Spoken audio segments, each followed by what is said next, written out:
Halo semua. Apa kabar untuk hari ini? Semoga harimu selalu menyenangkan ya bro. Selamat datang di channel YouTube saya. Tolong dibantu subscribe, like dan share ya, supaya saya terus semangat bikin kontennya. Wakakakak.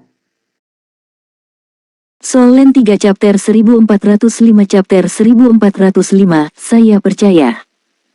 Setelah pikiran itu muncul, dia tiba-tiba merasa menyesal. Laut melindunginya, tapi dia ingin membuat ledakan di laut.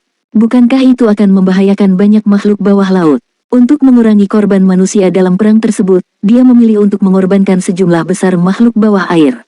Bagaimana dia bisa membuat keputusan bodoh seperti itu? Sepanjang proses menarik Xie, dia sudah membuat keputusan untuk membatalkan rencana aslinya. Bahkan jika dia tidak bisa menunda kemajuan armada, dia tidak akan mencari titik ledakan di dasar laut. Pada saat itu, sensasi aneh kembali muncul. Rasanya seperti koneksi spiritual. Itu tidak cepat atau intens. Tanggulin hanya merasa bahwa itu adalah gelombang kejut spiritual yang lemah dan lemah. Gelombang kejut spiritual semacam ini tidak terbatas. Itu datang ke arahnya dari segala arah di laut. Namun, itu tidak jelas karena itu hanya bisa menyampaikan pesan paling dasar kepadanya. Pesan yang diberikan laut kepadanya sederhana. Itu sedang menunggu perintahnya. Apapun yang ingin dilakukan Tanggulin, itu akan membantunya untuk melakukan yang terbaik dari kemampuannya. Tanggulin dapat dengan jelas merasakan bahwa ketika laut tanpa batas merasakan aura dewa lautnya, ia berperilaku seperti anak kecil yang telah menemukan orang tuanya lagi. Itu dipenuhi dengan kasih sayang untuknya. Semakin berperilaku seperti itu, semakin dia tidak mau merusak ekosistem laut. Tepat ketika dia sakit kepala karena ini, sebuah pemandangan tiba-tiba muncul di kepalanya. Ketika Tanggulin melihatnya, dia tercengang pada awalnya dan sangat terkejut. Dia diam-diam mengirimkan pertanyaan dengan lautan rohnya. Bisakah kamu melakukannya? Apa yang dia dapatkan adalah jawaban yang tegas. Kalau begitu, terima kasih banyak. Tanggulin menyampaikan rasa terima kasihnya yang tulus terhadap laut. Ini adalah kejutan yang benar-benar melebihi harapannya. Namun, kontaknya dengan lautan juga telah mengingatkannya bahwa dia tidak boleh begitu saja membahayakan kehidupan apapun yang dia lakukan. Dia hampir melakukan kesalahan itu.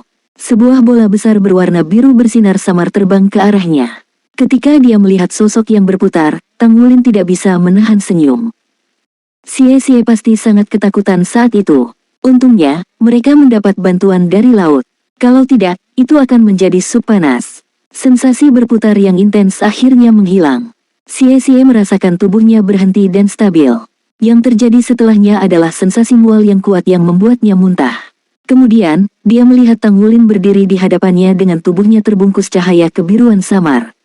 Xie berkedip dan mengamati sekelilingnya. Secara alami, dia tidak bisa melihat laut yang tembus cahaya. Yang bisa dia lihat hanyalah kegelapan tak berujung di sekelilingnya. Ada pancaran bola di sekelilingnya dan Tanggulin yang mengisolasi mereka dari segala sesuatu di dunia luar. Tanggulin memusatkan pandangannya padanya, mengapa kamu tidak lebih menghargai hidupmu? Apakah Anda tahu apa yang akan terjadi pada Anda jika Anda tertangkap? Xie terus muntah saat dia membuat gerakan seolah-olah meminta maaf. Dia menjawab dengan susah payah, kakak, saya tahu bahwa saya telah melakukan kesalahan. Aku tidak akan ceroboh lain kali.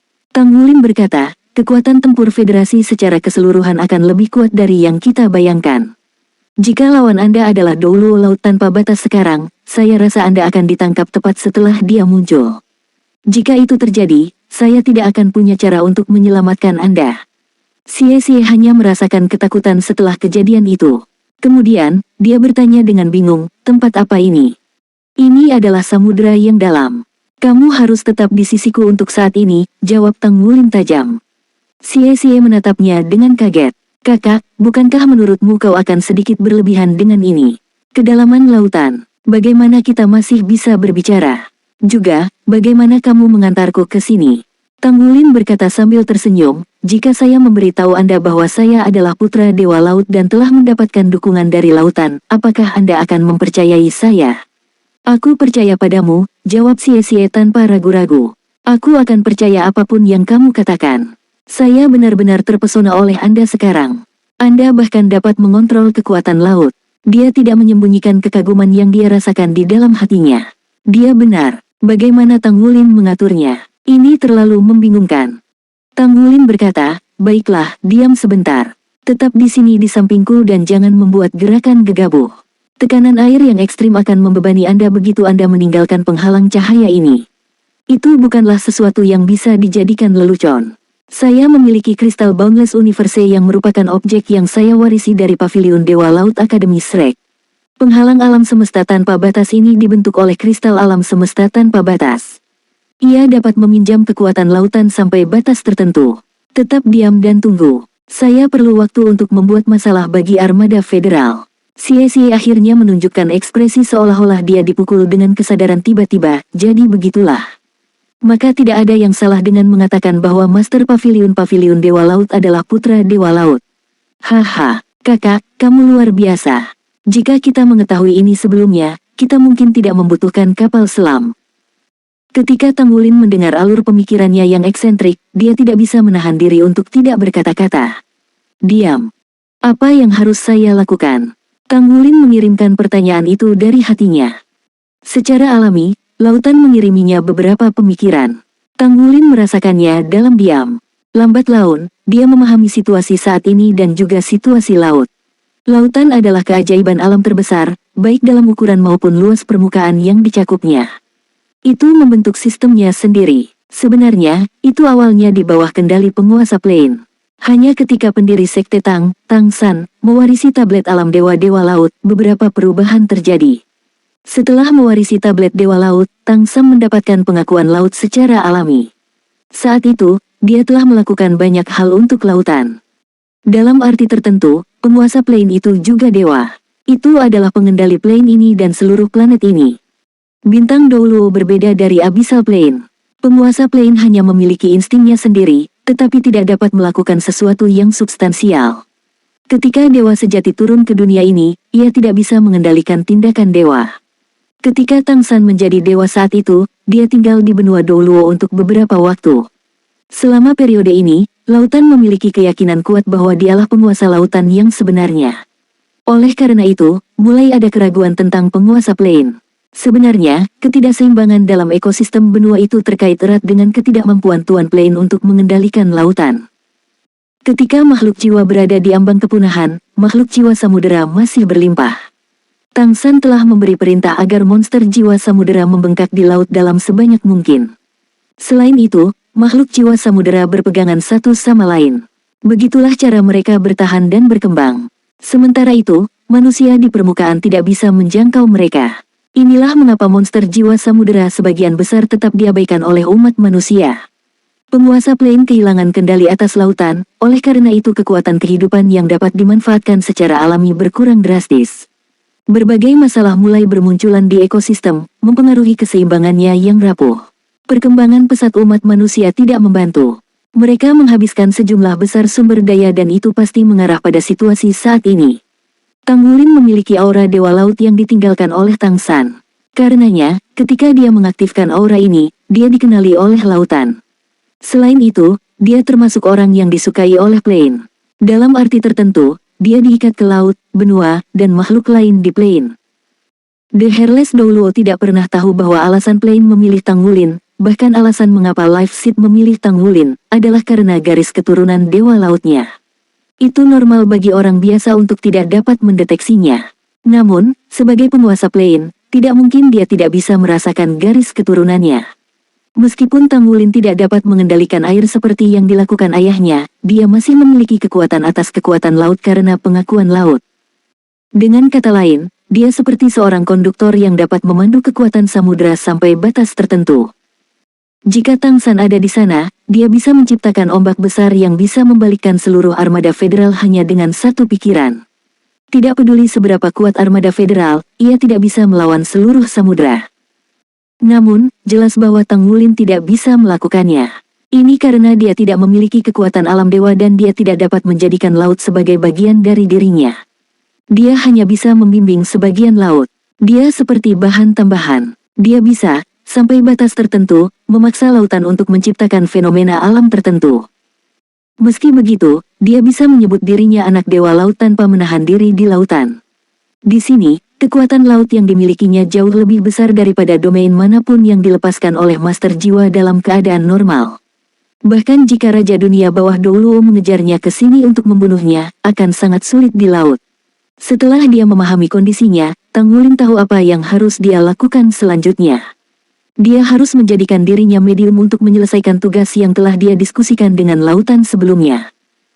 Berkedip dengan cahaya kebiruan, bola yang bersinar itu perlahan melayang ke atas, memancarkan cahaya lembut. Meskipun Siede hanya bisa melihat beberapa meter di sekitarnya, Tang Wulin melihat banyak sekali makhluk laut dan laut yang luas dan tak terbatas. Soul Land 3 Chapter 1406. Chapter 1406 Perubahan Cuaca. Rasanya luar biasa. Dia dapat dengan jelas mengatakan bahwa dia memperoleh lebih banyak dari budidaya di laut dibandingkan melakukannya secara normal di darat. Perlahan-lahan, dengan mengkomunikasikan laut, dia memperoleh tingkat pencerahan tertentu pada dua teknik rahasia yang ditinggalkan ayahnya. Ini terutama berlaku untuk teknik kedua yang memiliki kemampuan sistem spasial. Dalam arti tertentu, itu meniru bagian dari kekuatan laut, gulungan lautan dan pelipatan ruang. Sepertinya ada sesuatu yang menarik hatinya. Xie merasakan tubuhnya naik dengan cepat. Ini adalah perasaan yang aneh, terutama saat dia semakin dekat dengan permukaan laut dan cahaya mulai bersinar. Menatap laut yang berkilauan adalah pemandangan yang paling indah. Kakak, di mana kapal selam kita? Xie mau tidak mau bertanya. Tang Wulin menjawab, mereka masih menunggumu di laut dalam. Biarkan mereka tinggal di sana sebentar. Saya punya rencana lain untuk menunda serangan tentara federal. Rencana apa itu? Xie bertanya dengan antusias. Tang Wulin menjawab, kamu akan tahu saat melihatnya nanti. Saya tidak yakin apakah itu akan berhasil sekarang, tapi kita harus punya kesempatan. Lingkungan mereka menjadi terang benderang saat mereka akan menghancurkan permukaan. Tang Wulin tahu bahwa momen kebenaran baginya akhirnya telah tiba. Sebagai pemandu, bahkan jika dia adalah putra Dewa Laut, dia tidak akan bisa menyebabkan perubahan yang cukup besar jika dia tidak tahan tekanan. Lamanya waktu dia bisa menghentikan armada federal tergantung pada ketahanannya sendiri. Laut terbelah dengan sendirinya. Kolom air perlahan mengangkat tubuh Tang Wulin dan Xie keluar dari air. Dengan sinar kebiruan yang berkilauan, seolah-olah Tang Wulin lahir di laut. Laut tenang dan tidak ada angin. Matahari menggantung tinggi di udara dan langit cerah membentang ribuan mil. Posisinya saat ini sekitar 30 mil laut dari armada federal. Kisaran ini sudah dalam jangkauan radar armada. Namun, ada penghalang cahaya di sekitar tubuh Tang Wulin dan Xie. Dibentuk oleh air laut, penghalang tersebut tampak sangat tipis, tetapi tidak dapat dideteksi oleh radar. Inilah kekuatan alam. Tang Wulin memandang Xie di sampingnya, tidak peduli apa yang terjadi selanjutnya, kamu harus tetap diam. Yang harus Anda lakukan hanyalah menunggu saya di sini. Saya mengerti. Xie membuat isyarat menarik resleting di bibirnya sebagai tanda bahwa dia tidak akan mengatakan apa-apa. Tang Wulin tersenyum dan kemudian dia melihat ke langit. Dia sepertinya berbicara pada dirinya sendiri ketika dia berkata, ayo mulai. Dia mengangkat lengan kanannya perlahan dan menunjuk ke atas. Dalam sekejap, lambang trisula emas di dahinya meledak menjadi cahaya. Dengan tubuh Tang Wulin sebagai pusatnya, air laut di sekitarnya mulai menggulung. Permukaan laut tenang beberapa saat yang lalu, tetapi, dalam waktu singkat, gelombang besar yang menakutkan mulai terbentuk di sekelilingnya. Xie dengan jelas melihat bahwa dari dalam gelombang bergulung ini terbentuk di sekitar Tang Wulin, kilauan kebiruan yang tak terhitung jumlahnya mulai naik ke langit. Karena percikan cahaya ini sangat kecil, mereka tidak mudah dilihat dengan mata telanjang. Xie hanya bisa melihat mereka ketika mereka berada di sekitar Tang Wulin. Laut yang tenang mulai mendidih, dan energi yang sangat padat naik dari bawah ombak. Di permukaan laut, gelombang bertambah cepat. Laut tidak memiliki kesadaran itu sendiri, jadi tidak mampu bertindak sendiri. Itu adalah bagian dari alam. Itu hanya bisa dibimbing untuk mencapai beberapa hal ketika tuannya datang. Tang Wulin tidak dapat mengendalikan lautan, tetapi pada saat ini, dia dapat membimbing lautan untuk mewujudkan beberapa fenomena yang juga dapat terjadi dalam keadaan alami. Misalnya, badai. Tangan kanannya yang menunjuk ke langit perlahan berubah menjadi biru cemerlang. Di belakang Tang Wulin, sosok emas perlahan muncul. Angka itu tidak terlalu besar. Tampaknya memiliki tinggi yang hampir sama dengan Tang Wulin, tetapi memancarkan cahaya keemasan. Rambut panjang kebiruan jatuh longgar di belakang kepalanya dan wajah tampannya setidaknya 60 hingga 70% mirip dengan Tang Wulin. Ada juga pola trisula emas di dahinya. Sepasang matanya terlihat begitu dalam sehingga sepertinya bisa memantulkan seluruh langit berbintang. Saat itu juga, langit cerah berubah suram. Sepertinya ada tekanan yang mulai terbentuk di kehampaan. Di permukaan laut, angin mulai menambah kecepatan dan gelombang semakin kencang. Matahari perlahan-lahan tertutup awan gelap, dan seluruh laut sepertinya telah terbangun dari tidurnya. Sepertinya sedang menghangatkan diri untuk melepaskan raungannya sendiri. Duduk dengan punggung tegak dan masih merenungkan kejadian sebelumnya, Douluo Laut Tanpa Batas tiba-tiba membuka matanya. Sebuah kilatan melintas di matanya dan dia sudah berada di udara di atas kapal induk pada saat berikutnya. Dia menajamkan matanya untuk melihat ke kejauhan. Dari posisinya, dia bisa melihat gelombang laut semakin kuat, dan elemen air yang padat naik ke udara dengan cepat. Apakah seseorang membimbing kekuatan laut? Mungkinkah orang yang sama dari sebelumnya? Alis The Boundless si Douluo terjalin erat, dan ekspresinya suram. Jika itu memang orang yang sama, apa yang dia rencanakan? Apa yang bisa dia lakukan? Langit menjadi suram. Sepertinya ada kilatan petir samar di tengah awan gelap yang tebal. Douluo Laut Tanpa Batas merasakan keterkejutan di dalam hatinya. Sebagai limit Douluo yang mendominasi air, warisannya berasal dari garis si Douluo kuno.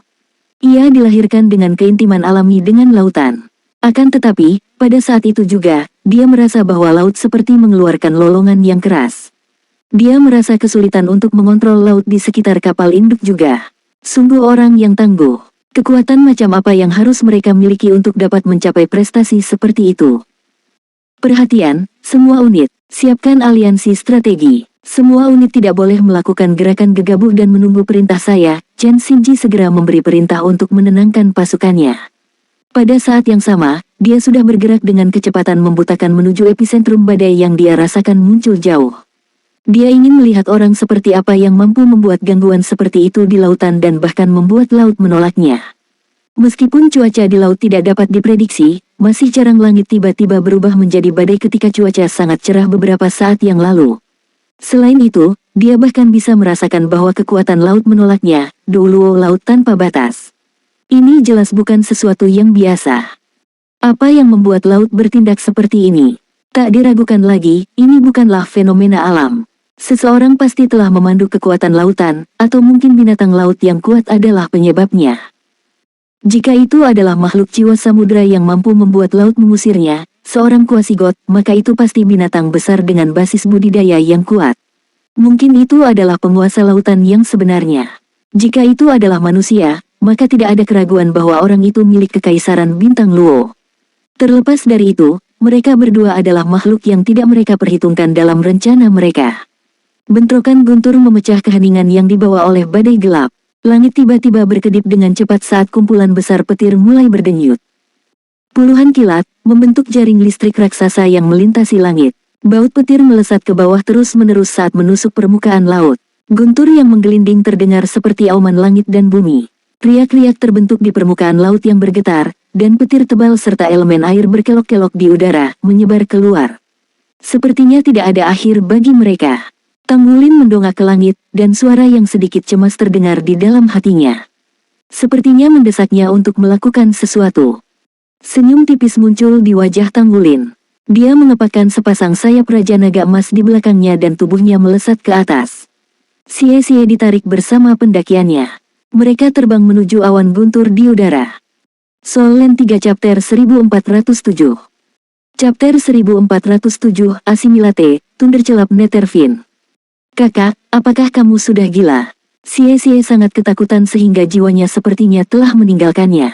Ada begitu banyak kilat di langit, itu seperti kekuatan surga. Hal yang lebih menakutkan adalah ketika petir mengembun menjadi bola listrik yang melesat melintasi langit. Tidak perlu menyentuhnya karena energi apokaliptik mereka bisa dirasakan hanya dengan melihat mereka. Berhenti berbicara. Tutup matamu jika kamu takut, suara Tanggulin bergema di telinganya. Mereka bergerak sangat cepat. Mereka menempuh 1000 meter dalam sekejap. Pada saat berikutnya, dia menabrak jaring petir yang sangat besar di langit. Saya mati. Sie-sie menutup matanya secara naluriah saat dia menunggu kejutan dari baut yang menakutkan. Namun, yang mengejutkan, dia tidak merasakan ketidaknyamanan. Apa ini tadi? Dia membuka kembali matanya. Apa yang dia lihat adalah dunia biru keunguan, dan pemandangan indah di hadapannya membuatnya merasa terpesona. Dia memperhatikan bahwa mereka telah dibungkus dengan bola cahaya ungu yang terang tanpa dia sadari. Warna keunguan cerah di sekitar mereka sepertinya berasal dari patung kristal ungu. Di luar kristal ungu ini, pancaran sinar ungu berdenyut dengan berbagai tingkat kecerahan. Kilatan petir terus menghantam kristal, tapi itu tidak mempengaruhinya sedikit pun. Petir itu bahkan seakan menghilang saat menyentuh bola itu. Dia berbalik untuk melihat Tang Wulin lagi. Xie melihatnya duduk bersila di udara tanpa suara. Sayap Raja Naga Emas di belakangnya diperpanjang. Ekspresinya tenang dengan sedikit kegembiraan. 4 cincin jiwa hitam, 1 emas kehijauan, dan 3 cincin jiwa emas jingga bergerak secara ritmis di sekelilingnya. Rune Trisula emas di dahinya bersinar terang. Apa yang dia coba lakukan sekarang? Xie menatapnya dengan mulut ternganga. Akhirnya, dia menyadari ada sesuatu yang aneh. Setelah diperiksa lebih dekat, dia bisa melihat bahwa bola cahaya keunguan terang yang melindungi mereka dibentuk oleh jalinan banyak tanaman merambat. Tanaman merambat ini bersinar terang di tengah semua sambaran petir dan tampak seperti satu kesatuan. Mungkinkah? The Thunder Celap Netherfin. Xie akhirnya menemukan jawabannya sendiri, dan hatinya dipenuhi dengan rasa takjub lebih dari apapun. Apa yang dilakukan kakak? Itu adalah Thunder Celap Netherfin. Mungkinkah dia menyerap cincin jiwa ke-9-nya? Ya, Tang Wulin memang menyerap cincin jiwa ke-9-nya. Lebih tepatnya, Thunder Celap Netherfin melompat kegirangan setelah merasakan petir tak terbatas yang dia aduk di atas laut. Itu terus mendesaknya untuk terjun jauh ke medan petir untuk menyerap energi yang sangat besar. Sejak Thunder Celap Netherfin menjadi jiwa roh Zhangdiang, dia telah menekannya selama bertahun-tahun. Itu tidak diizinkan untuk menyerap petir apapun untuk mencegahnya merusak diri sendiri. Untuk Thunder Celap Netherfin, menyerap energi dari petir adalah instingnya. Sederhananya, pada saat ini, itu seperti binatang buas yang telah kelaparan selama bertahun-tahun yang tak terhitung jumlahnya. Ketika tiba-tiba melihat makanan lezat dengan kualitas seperti itu, bagaimana dia bisa menolak? Alasannya mengkhianati Zhangdiang karena telah menekan sifatnya selama ini. Zhangdiang, di sisi lain tidak mau memenuhi akhir kesepakatannya. Hatinya dipenuhi dengan kebencian terhadap inangnya untuk waktu yang lama. Meskipun hanya beberapa saat sejak ia mulai mengikuti Tang Wulin, dengan bantuan tulip damas, ia menerima makanan anak alam Tang Wulin. Tidak hanya lukanya yang sembuh, banyak dari masalahnya juga teratasi. Saat ini, alasan mengapa ia berani muncul di dunia luar tanpa peduli dan melahap petir untuk memperkuat dirinya sendiri adalah karena ia memiliki perlindungan Tang Wulin. Dengan dukungan dari aura anak alam, tidak perlu mengkhawatirkan kerusakan diri karena menjadi terlalu liar dari semua petir itu. Selain itu, tuan rumahnya bukan hanya anak alam, tetapi juga anak dewa laut. Di laut, kekuatan anak dewa laut jauh lebih unggul dari anak alam. Unsur air padat adalah perlindungan terbaik untuk intinya. The Thunder Celap Netherfin telah lupa sudah berapa tahun sejak ia dapat melahap dan menyerap elemen petir di udara tanpa hambatan. Sudah menjadi sifatnya untuk melahap elemen petir liar secara naluriah meskipun ada risiko kematian karena kehancuran diri. Kesempatan untuk melahap petir tanpa pengekangan seperti ini adalah godaan terbesarnya. Ketika Tang Wulin melepaskannya dan membiarkannya menyerap petir dengan bebas sambil melindunginya dengan elemen airnya agar tidak merasa terancam, ia telah berkomitmen mati-matian dan sepenuhnya kepada Tang Wulin. The Thunder Celap Netherfin menyerap kekuatan petir yang sangat besar untuk memperkuat dirinya sendiri tanpa hambatan apapun. Dengan setiap serangan, jelas terasa bahwa itu menjadi lebih kuat. Ketika Thunder Celap Netherfin lahir, ia memiliki salah satu tingkat budidaya paling lambat di antara semua makhluk jiwa, sampai mencapai peringkat 10.000 tahun. Setelah itu, jiwa binatang yang dibudidayakan paling cepat, tetapi yang menyedihkan adalah tingkat budidayanya benar-benar menjadi terlalu cepat. Jika ada cukup petir, akan ada risiko kerusakan diri setiap kali itu berkembang. Ini adalah tumbuhan jiwa binatang dengan naluri destruktif dan nasib malang. Namun, saat ini, Thunder Celap Netherfin milik Tang Wulin dapat dianggap sebagai yang paling beruntung dari spesiesnya. Ia telah menemukan tuan rumah yang disukai Tuan Plain dan merupakan putra dewa. Itu akhirnya bisa menyerap petir tanpa peduli. Jika dia bisa menangis, air mata kebahagiaan pasti sudah membasahi wajahnya. Ia bersukacita atas keputusannya sendiri. Jika tidak mendengarkan kata-kata persuasif Damas Tulip, itu hanya akan menjadi tua dengan Zhangdiang dan tiba di pintu kematian bersama. Bahkan mungkin tidak bisa berjemur di dunia petir ini tanpa peduli. Penyerapan Thunder Celap Netherfin tidak mempengaruhi badai sama sekali. Awan gelap di atas laut sepertinya sedang turun. Saat guntur bergemuruh, seluruh laut mulai mendidih. Hembusan angin kencang bertiup di permukaannya dan ombak mulai berperilaku liar. Hal yang lebih menakutkan adalah tidak ada setetes hujan pun yang turun. Mereka yang akrab dengan laut tahu bahwa ketika badai datang, semakin lama lautan diseduh, badai itu akan semakin menakutkan. Untuk 3 armada besar Federasi Douluo, ini memberi mereka cukup waktu untuk melakukan persiapan. Kapal-kapal ketiga armada dengan cepat bergerak mendekat satu sama lain. Kolom logam raksasa menyembul dari kapal yang lebih besar dan menghubungkan kapal di sekitarnya. Ketika kapal-kapal berkumpul dan dihubungkan melalui tiang-tiang logam, mereka bergerak mendekat. Dari kejauhan, tampak seolah-olah sebidang tanah tidak rata muncul di permukaan laut. Dengan 3 kapal induk sebagai pusatnya, semua kapal dari ketiga armada besar itu terhubung satu sama lain. Ketiga kapal induk itu seperti 3 pilar, sedangkan yang lainnya tersusun rapi. Seluruh pengaturan adalah hasil dari perhitungan cermat yang dilakukan di pihak federasi. Itu bisa menahan badai terbesar. Ini adalah aliansi strategi armada federal Douluo. Itu dirancang khusus untuk menahan cuaca buruk yang mungkin muncul di laut. Di dek kapal induk, plane pejuang jiwa telah diamankan di dalam hanggar. Ini untuk mencegah mereka rusak oleh getaran yang dibawa oleh badai. Douluo laut tanpa batas melayang di atas laut dan merasakan perubahan elemen air di sekitarnya tanpa suara. Dia bisa merasakan bahwa elemen air sepertinya memiliki kehidupannya sendiri saat mereka terus naik di udara. Baut petir yang meledak di langit adalah yang paling menakutkan dari kedua elemen tersebut. Mereka sepertinya telah membentuk neraka petir. Bahkan dengan basis kultivasinya, dia merasa ketakutan. Dalam keadaan normal, tidak perlu khawatir bahkan jika mereka menghadapi badai jika dia ada di sini. Mengingat kedekatannya dengan laut, dia bisa mengusir awan gelap dengan lambaian tangannya. Namun, situasinya hari ini memang unik karena dia sepertinya telah kehilangan dukungan dari laut. Basis budidayanya sangat ditekan dan tidak mungkin dia bisa mengendalikan awan gelap lagi. Dengan kilat sekuat sebelumnya, dia tidak bisa mengganggunya secara langsung. Semakin dia mengamati, semakin Douluo laut tanpa batas merasa bahwa ini bukan buatan manusia. Dia tidak bisa membayangkan ada manusia yang bisa mengaktifkan kekuatan elemen air dan petir yang menakutkan. Ini bukanlah sesuatu yang bisa dilakukan oleh manusia. Bahkan limit Douluo tidak bisa melakukan ini. Dia sudah menjadi limit Douluo yang paling dekat dengan laut, jadi dia sendiri tahu bahwa dia tidak bisa melakukan ini. Mungkinkah ada sekelompok binatang besar di lautan, setidaknya 2 dari mereka, yang mirip dengan limit Douluos dan telah mengaktifkan elemen air dan petir secara terpisah. Mereka juga harus disukai oleh laut dan bisa mendapatkan lebih banyak kekuatan laut daripada yang dia bisa. Inilah satu-satunya cara yang mungkin untuk menciptakan fenomena seperti itu. Untungnya, teknologi umat manusia telah maju ke keadaan di mana makhluk jiwa tidak bisa dibandingkan. Dia tidak perlu terlalu khawatir tentang ini. Jika tidak, ini akan menjadi situasi yang sulit. Mari kita lihat seberapa banyak yang bisa mereka lakukan. Tidak peduli seberapa kuat badai itu tidak mungkin menghancurkan aliansi strategi yang dibentuk oleh 3 armada. Adapun 2 binatang buas, jika mereka cukup berani untuk menunjukkan diri, aku akan memberi mereka rasa dari armor tempur 4 kata milikku. Soul Land 3 Chapter 1408. Chapter 1408, Dragon Siphon, Water Spout. Gemuruh. Petir besar lainnya menyambar dengan raungan keras, mengubah langit menjadi ungu tua. Puff. Di permukaan laut di kejauhan, pilar air tiba-tiba melonjak ke langit. Itu melesat ke awan gelap dalam sekejap, menghubungkan laut dengan badai. Douluo Chen Shinji laut tanpa batas baru saja berhasil berkata, apakah itu sipon naga? Seekor naga sipon juga dikenal sebagai puting beliung.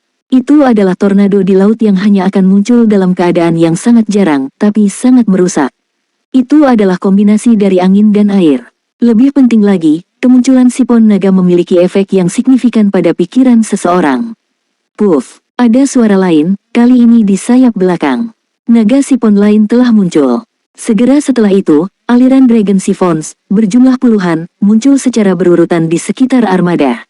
Laut telah benar-benar mendidih ke titik di mana gelombang 12 meter telah membengkak hingga 100 meter seolah-olah mereka ditarik ke langit. Ketiga armada besar itu mulai naik turun dengan keras.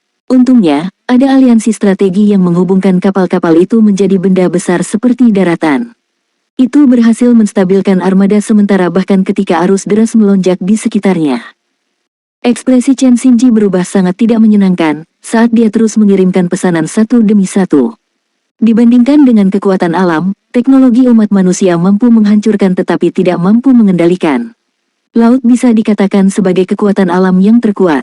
Tidak ada yang bisa dilakukan armada itu kecuali bertahan secara pasif saat mencari penghasut, berharap mereka akan muncul. Tidak peduli siapa di balik ini, mereka pasti punya tujuan. Apakah mereka mencoba menggunakan badai ini untuk mengalahkan 3 armada besar Chen Xinji? Itu tidak mungkin. Pucat air mulai mengalir ke dalam, tampak seperti datangnya kiamat. Di mana titik-titik air itu lewat, semburan dahsyat setinggi beberapa ratus meter menghantam kapal perang. Banyak kapal angkatan laut yang lebih kecil langsung tenggelam.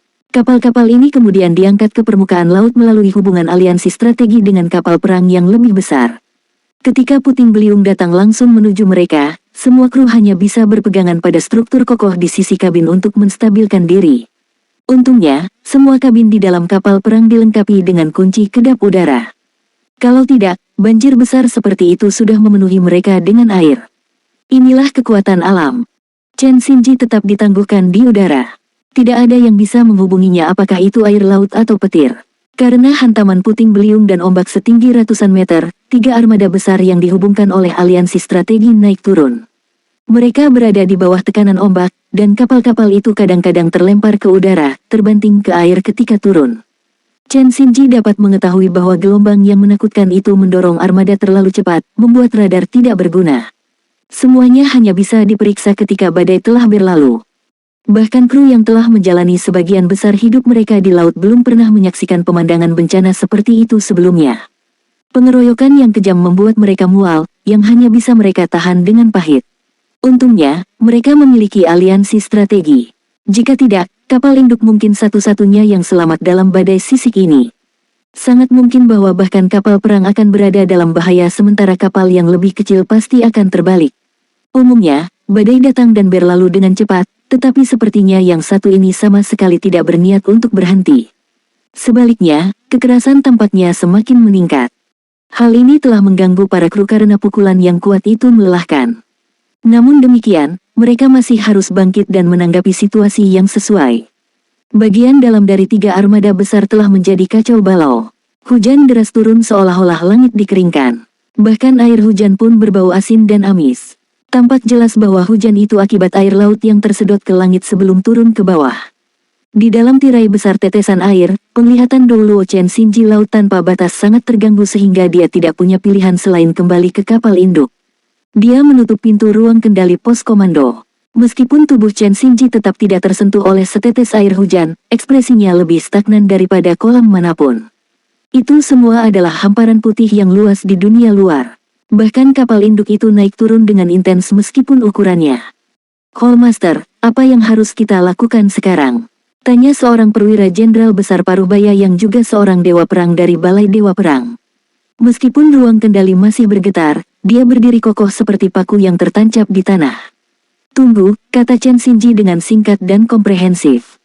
Siapapun yang telah meluncurkan fenomena alam yang mengerikan seperti itu tidak mungkin dapat mempertahankan upaya tersebut. Bahkan makhluk jiwa laut yang diberkati oleh samudera tidak bisa melakukan itu. Di sisi lain, 3 armada besar tidak berada dalam bahaya yang sangat besar selain awaknya yang kelelahan. Selain bencana alam yang menghancurkan dunia, aliansi strategi dapat menyaingi badai dalam sisik apapun. "Ya, Tuan," kata petugas itu dengan hormat.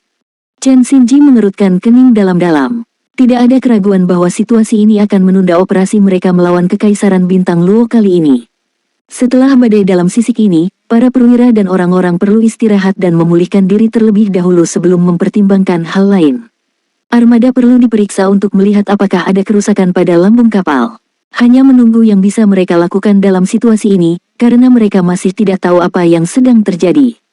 Ketika dihadapkan pada situasi seperti itu di hamparan laut yang luas, seseorang akan dianggap tidak berguna tidak peduli seberapa hebat kemampuannya.